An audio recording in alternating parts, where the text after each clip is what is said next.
Warm greetings. My name is Ritishma Dakal and I am a student of grade 8 studying in Daffodil Boarding School. And today I stand here to talk about a fascinating metaphor that affects every one of us and the world.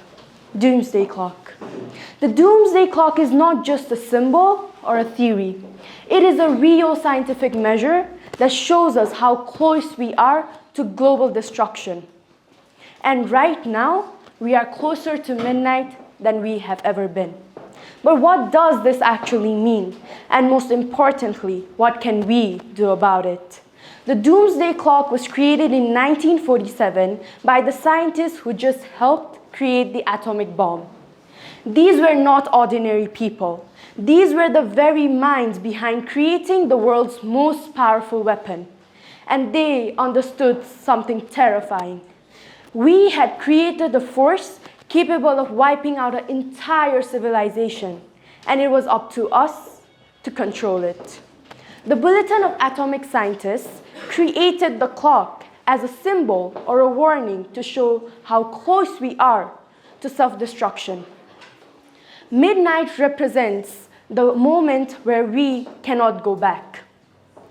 Every single year, experts and scientists come together to move the clock forward or backwards. Now, let me ask you all something. How many of you have looked into a clock helplessly as you see your time slip away? Maybe you were running late for work, or maybe you were staring at a very strict deadline. But the terrifying part is, this clock is not counting down to a meeting or an exam. This clock is counting down to global catastrophe.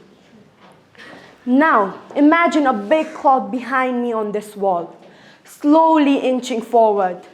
Every time a country decides to test a new nuclear missile, tick.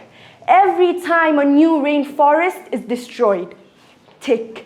Every time the world leaders decide to ignore the warnings of scientists, tick. And every single one of this tick takes us to a future none of us want to see.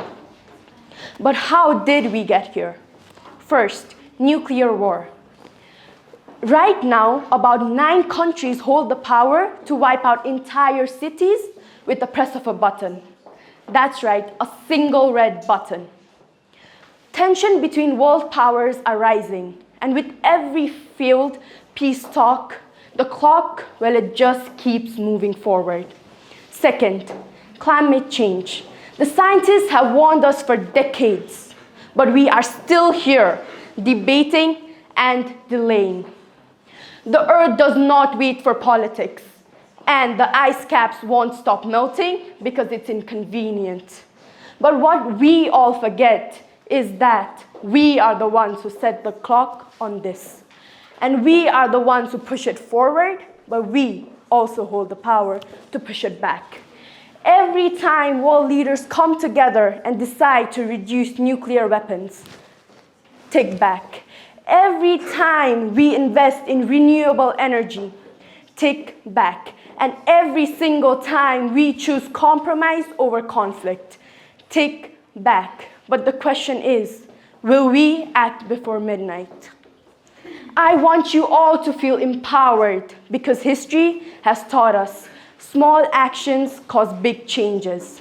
So let's stand up and demand action because the future is in our hands and the time is running out. Thank you.